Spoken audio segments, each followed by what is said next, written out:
नमस्कार दोस्तों, स्वागत है आप सभी का आपके अपने परिवार स्टडी शाला 2.0 में। और दोस्तों, आज की क्लास में हम लोग बात करने वाले हैं वीडियो के कंप्लीट सिलेबस पर। ठीक है, आप लोगों को वीडियो का सिलेबस जो मिल रहा है दोस्तों, वो कुछ इस फॉर्मेट में मिल रहा है।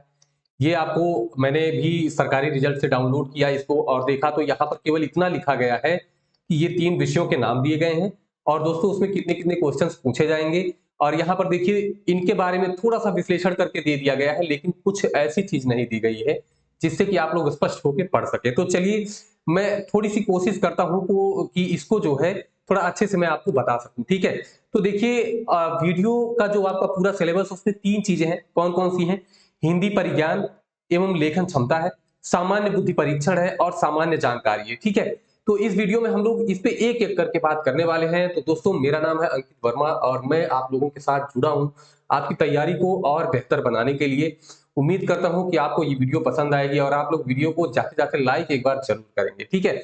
अब देखिए, यहाँ पर बहुत सारे ऐसे भी लोग होंगे जिनको ये सारी चीज़ें पहले से पता होंगी, तो अगर उनको भी समझ में आए तो ये वीडियो ज़रूर देखनी चाहिए, क्योंकि उनके लिए भी बहुत सारी ऐसी चीज़ें हैं जो हो सकता है कि वो ना जानते हो, ठीक है? तो आप लोग सभी लोग चाहें तो वीडियो को देख सकते हैं और पूरा देखिए, क्योंकि वीडियो के लास्ट तक मैं इन्फॉर्मेशन ज़रूर देता रहता हूँ, तो आप वीडियो को पूरा लास्ट तक ज़रूर देखा करें, ठीक है? तो चलिए, ज़्यादा समय लेंगे तो वीडियो ज़्यादा लंबी हो जाएगी, तो हम लोग थोड़ा जल्दी कवर करने की कोशिश करते हैं। सबसे पहले जान लेते हैं कि जो आपका पूरा सिलेबस होगा वो कितने अंकों का होगा। अंक की बात करें तो 300 अंक, और बात करें कि कितने क्वेश्चंस आएँगे, तो 50 यहाँ से, 50 यहाँ से और 50 यहाँ से, मतलब टोटल मिला करके आपके 150 क्वेश्चन होंगे। टोटल कितने अंकों के होंगे? एक प्रश्न 2 नंबर का, मतलब तो टोटल 300 नंबर का होगा। और दोस्तों, समय आपको 2 घंटा मिलेगा। 2 घंटे में आपको 150 क्वेश्चंस करने हैं। और दोस्तों, सबसे खास बात यह है कि 1/2 माइनस मार्किंग है। मतलब अगर आप 2 प्रश्न गलत करते हैं तो आपका एक सही वाला कट जाएगा। मतलब मान लीजिए आपने 3 क्वेश्चंस अटेम्प्ट किए, ठीक है? इसमें से आपने 2 गलत किए और 1 सही किए। तो अब क्या होगा?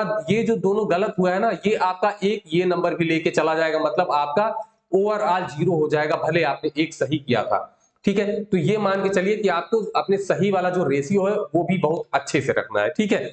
तो देखिए, ये तो आपका जो सिलेबस है सरकारी रिजल्ट वाला, तो इस पे मैं ज्यादा बात नहीं करूंगा। मैं आगे ले चलता हूं आपको, एक-एक विषय का जो है मैं आपको दिखाता हूं कि आपको क्या-क्या पढ़ना है उसमें, ठीक? सबसे पहले मैं बात करूंगा हिंदी की, क्योंकि सबसे पहले आपका हिंदी परिज्ञान वाला जो है, लेखन क्षमता, तो 50 प्रश्न आएंगे, कितने नंबर के? 100 नंबर के आएंगे। इसमें आपको बात कर लेनी है कैसे कैसे। मैं ये सारा जो डिस्कशन आपसे कर रहा हूँ, 22-23 दिसंबर 2018 को जो परीक्षा हुई थी, मैंने उसी बेस पे ये सारा कुछ बनाया हुआ है। तो उसी बेस पे मैं आपसे बात कर रहा हूँ। देखिए, इसमें आपको क्वेश्चंस कहां कहां से कैसे कैसे पूछे गए, ये मैं आपको बता रहा हूँ। देखिए, प्रश्न आपसे पूछे जाएंगे भाषा और बोली से, ठीक है? किससे? भाषा और बोली से प्रश्न है, व्याकरण से प्रश्न है, अपठित गद्यांश पद्यांश से है, साहित्य है और पत्र लेखन है। मतलब टोटल आपको 5 पेज के क्वेश्चंस देखने को मिलेंगे। तो मैं इनके टॉपिक आपको बताते हुए चल रहा हूं कि आपको इन टॉपिक्स में क्या-क्या पढ़ना है।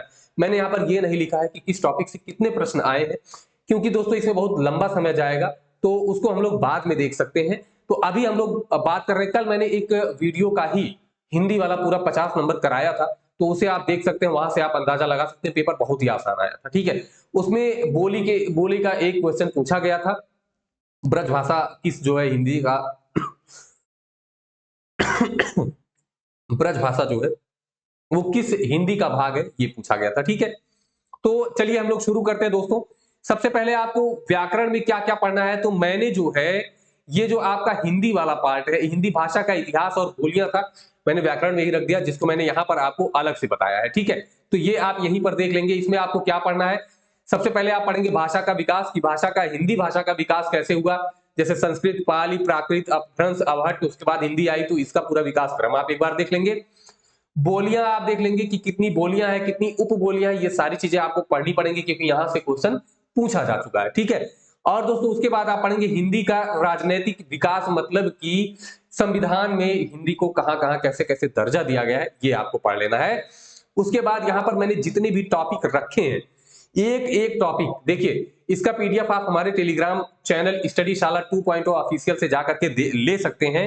तो वहां से ये आपको पीडीएफ भी मिल जाएगा। जितने भी मैंने यहाँ पर टॉपिक रखे हैं दोस्तों, लगभग सभी टॉपिक से क्वेश्चंस आपकी परीक्षा में आ चुके हैं। यहाँ पर केवल रस छंद अलंकार से प्रश्न नहीं पूछे गए थे। ठीक है, दोनों शिफ्ट में रस छंद अलंकार से क्वेश्चंस नहीं पूछे गए थे। बाकी जितने टॉपिक मैंने लिख रखे हैं, हर एक टॉपिक से आपको प्रश्न वहां पर मिल चुके हैं। इवन अपठित गद्यांश पद्यांश से भी एक सेट में 4 क्वेश्चन पूछा जा चुका है, तो वो भी जो है आप देख सकते हैं। ठीक है, अब बात करते हैं दोस्तों, ये आप स्क्रीनशॉट ले सकते हैं या तो आप पीडीएफ जाकर के वहां से ले लीजिएगा। अब बात करते हैं कि अगला पार्ट था हिंदी साहित्य का आपका।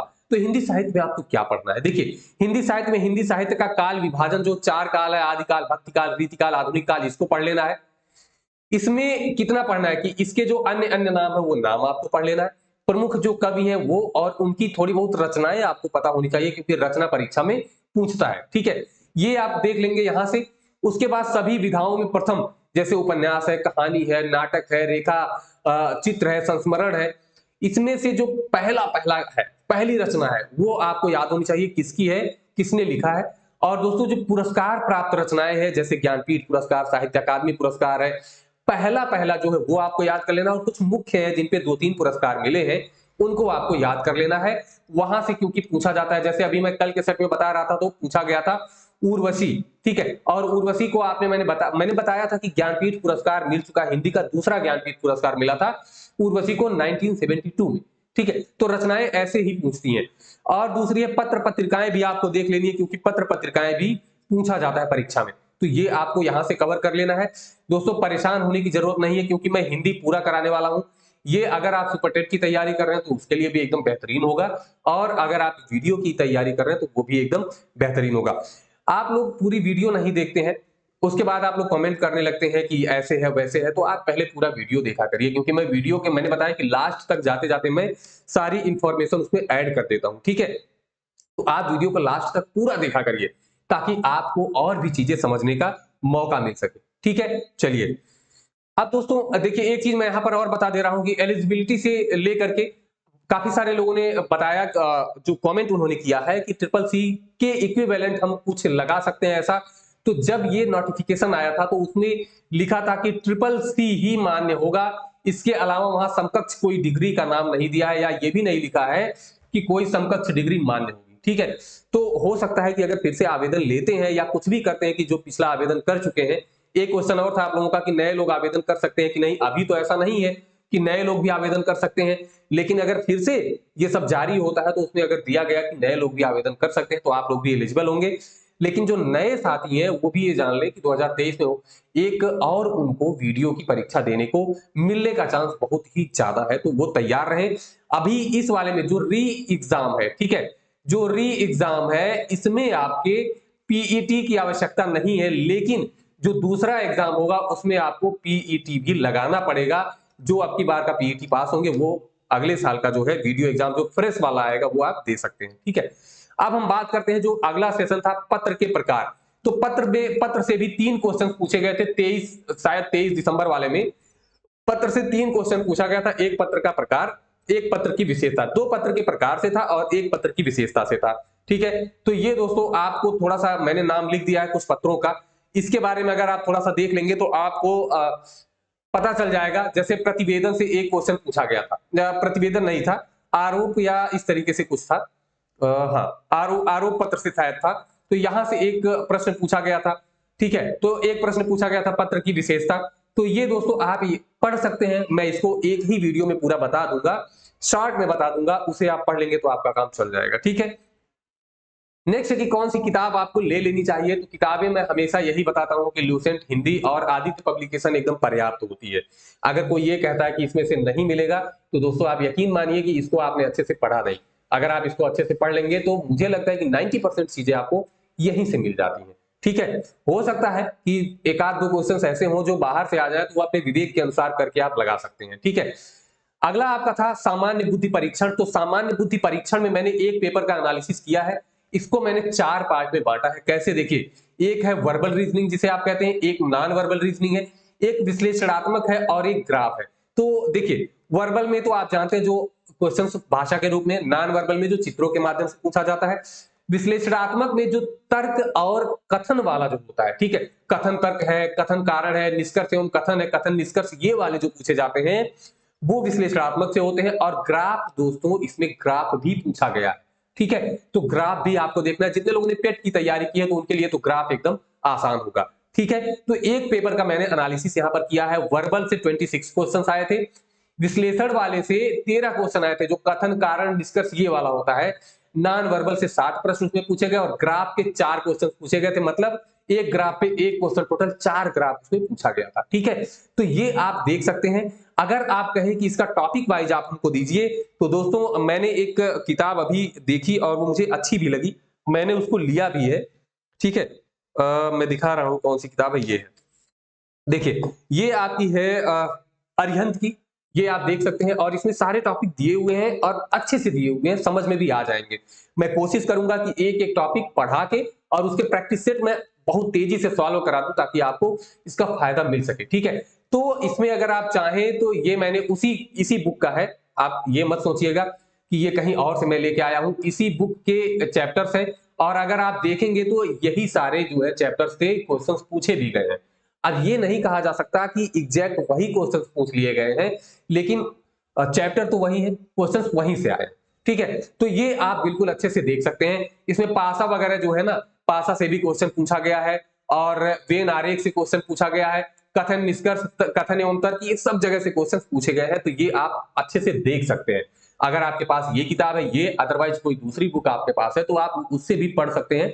कोई ऐसी बात नहीं है कि आप उससे ना पढ़ें, ठीक है। तो आप बिल्कुल सामान्य जो तर्क परीक्षण है, ये इस किताब को लेकर के पढ़ सकते हैं। किसी ने मुझसे पूछा भी था कि अरिहंत की जो बुक है वो कैसी है, तो अभी दोस्तों ये बुक जो है मैंने देखा है, तो ये बुक आपके लिए बिल्कुल अच्छी होगी, आप इसे पढ़ सकते हैं, ठीक है।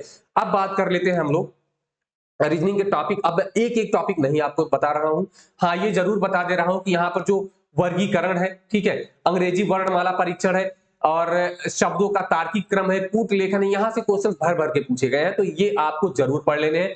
लुप्त पदों को भरना है, ये भी आपसे पूछा गया है। गणितीय संक्रियाओं से पूछा गया है, ठीक है। बैठक व्यवस्था से भी पूछा गया है, रक्त संबंध से प्रश्न पूछा गया है। तो ये सभी, तो एक दो टॉपिक अगर नहीं भी पूछा गया तो क्या गारंटी है कि अगली बार नहीं पूछा जाएगा। तो आपको एक एक टॉपिक बहुत तेजी से कवर करना है। टोटल अगर आप देखेंगे तो लगभग 31 ये है और 11 ये, लगभग 40 टॉपिक आपको मिल जाएगा पढ़ने के लिए। उसमें भी ये तो एक ही टॉपिक में सब मिल जाता है, ठीक है। तो अगर एक एक टॉपिक आप दो दो दिन भी लेंगे तब भी आपके लिए पूरा पर्याप्त समय है। कुछ टॉपिक ऐसे हैं जो आप एक ही दिन में पढ़ जाएंगे, कुछ टॉपिक ऐसे हैं जो आपको 2 से 3 दिन ले लेंगे, तो आप परेशान नहीं होंगे, तैयारी अच्छे से करेंगे। अब दोस्तों बात करें सामान्य जानकारी की, तो इसका कोई क्राइटेरिया आपको बताया नहीं जा सकता कि सामान्य ज्ञान आपको कितना पढ़ना है, कितना छोड़ देना है। लेकिन फिर भी मैं आपको बता रहा हूं कि जैसे देखिए ये तो सबको पता है, अब कोई ये ना कहेगा कि ये तो सबको पता है, ये आप क्यों बता रहे हैं। क्योंकि दोस्तों देखिए इतिहास, भूगोल, अर्थशास्त्र, संविधान, पर्यावरण, ये तो हर कोई पढ़ ही रहा है, ठीक है। बाकी करंट अफेयर्स में अंतरराष्ट्रीय, राष्ट्रीय जो परिदृश्य होता है, इससे प्रश्न पूछे जाते हैं। उत्तर प्रदेश का करंट भी आपको देखना पड़ेगा, उत्तर प्रदेश विशेष जो सामान्य ज्ञान है वो भी देखना पड़ेगा। इसमें क्या क्या है दोस्तों, देखिए जो कृषि क्षेत्र है उत्तर प्रदेश का वो देख लीजिएगा। और दोस्तों इसमें संस्थान जो है उत्तर प्रदेश में, जो संस्थान है वो भी आपको पढ़ना पड़ेगा। हिंदी में एक चीज और ऐड कर लीजिएगा कि जो हिंदी के संस्थान स्थापित किए गए हैं वहां से भी क्वेश्चन पूछा जा चुका है, तो वो भी आपसे परीक्षा में पूछा जा सकता है। विविध का मतलब ये है कि भारत में प्रथम है, जो पीछे जाके दिया हुआ है, कौन सा खेल किस देश से संबंधित है, भारत में प्रथम कौन है, विश्व में प्रथम कौन है, ये प्रश्न भी पूछा जा चुका है, तो ये भी आप देखेंगे। सामान्य विज्ञान से क्वेश्चन नहीं पूछे गए, तो इसे आप काट सकते हैं। दोनों पेपर में नहीं पूछा गया, तो उम्मीद करता हूं कि अगली बार भी नहीं पूछा जाएगा। कंप्यूटर की अगर हम बात करें, देखिए अगर विज्ञान पूछता भी है तो आपने पेट वगैरह या फिर आप किसी भी परीक्षा की तैयारी करें तो उतना विज्ञान आपने पढ़ रखा है। कंप्यूटर से लगभग 3 से 4 क्वेश्चन दोनों पेपर में पूछा है, तो कंप्यूटर आपको पढ़ना ही पड़ेगा। अगर आप बात करेंगे कंप्यूटर के लिए क्या पढ़े, तो आप कंप्यूटर की अगर लूसेंट हो सके तो आप लूसेंट लेकर के पढ़ सकते हैं, अदरवाइज आप यूट्यूब पे वीडियोस देख सकते हैं, या फिर आपके पास जो भी किताब हो आप वहां जाकर के उसको पढ़ सकते हैं। कैसे क्वेश्चंस आए हैं तो वो मैं पेपर जो भी वीडियो का है वो मैं आपको हल करके दूंगा, तो आप उसे देख सकते हैं, ठीक है। और इसका अगर आप पीडीएफ प्राप्त करना चाहते हैं, जो भी मैंने सिलेबस ये बनाया है छोटा मोटा जो भी है, उसे आप टेलीग्राम पर जाकर के ले सकते हैं। टेलीग्राम लिंक है दोस्तों स्टडी शाला, ठीक है। 2.0 लिखा है, ओ करिएगा ऑफिशियल, ठीक है। तो 2.0 ऑफिशियल के नाम से ये जीरो मत करिएगा, अदरवाइज आप सर्च नहीं कर पाएंगे। स्टडी शाला करके एक कोई और आता है सर्च करने पे, तो उसे नहीं आप ज्वाइन करिएगा, जो ऑफिशियल करके है ये वाला आप ज्वाइन कर सकते हैं। ठीक है, बाकी करंट अफेयर्स के लिए मैं रेगुलर आपको करंट अफेयर पढ़ाता हूं। कितना करंट आपको पढ़ना है, तो ये आप लगभग 6 मंथ तो पढ़ के ही चलिएगा। ठीक है, 6 मंथ पढ़ के चलिए। अगर आपके जनवरी में एग्जाम होने के चांस बन रहे हैं तो अभी से आप पढ़ रहे हैं, अक्टूबर, नवंबर, दिसंबर, जनवरी, 4 मंथ ये हो गए, 2 मंथ आपको पीछे का भी जाके देखना पड़ेगा।